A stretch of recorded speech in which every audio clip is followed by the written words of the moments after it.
I remember feeling really important, feeling like my coworkers needed me.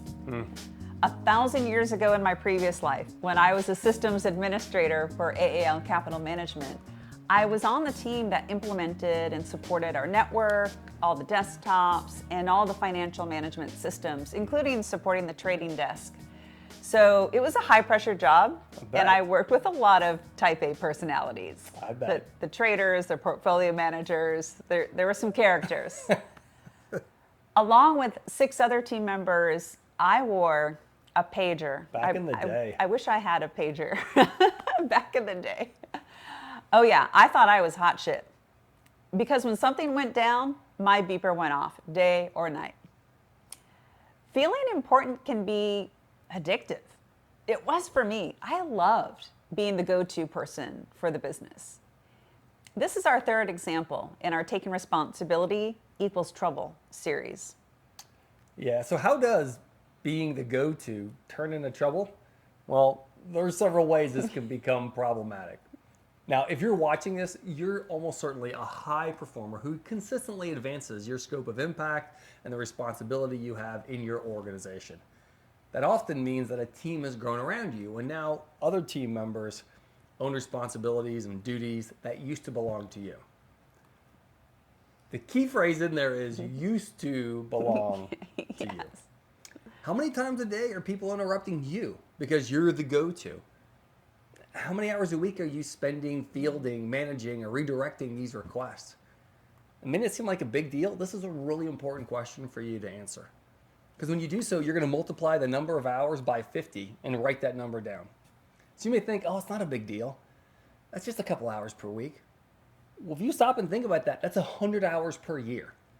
2.5 full working weeks every single year.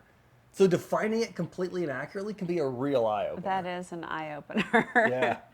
Every time someone comes to you for little things they can find or solve on their own or with other team members, it can also start to get annoying.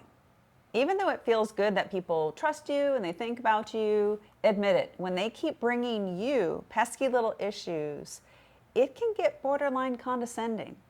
Coworkers keep seeing you as the go-to for the things that you've advanced beyond in your experience, knowledge, and expertise now. Yeah. You're accidentally also keeping yourself at a very specific technical level instead of the higher level work that you have on your plate. Yeah.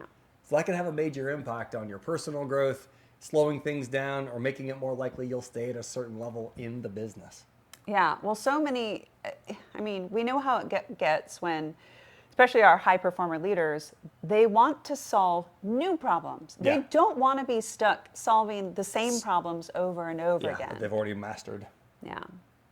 Now, the trouble gets even bigger when you're unintentionally sending messages to your team members that you don't trust them to be the new go-to. Why doesn't she trust me to handle this? Or how come he's not telling people to come to me now?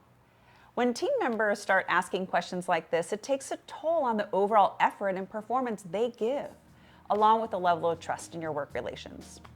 Yeah, now that's not an exhaustive list by any means, though it's a solid practical place for you to start. Yeah. So stop being the go-to for any responsibilities that no longer belong to you. And you'll free yourself up to lead at the level that's most valuable for you and most valuable for the business. Do a little bit more of this, what these guys are doing.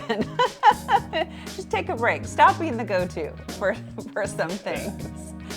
Give it a shot. And we'll see you next time. Have a good one.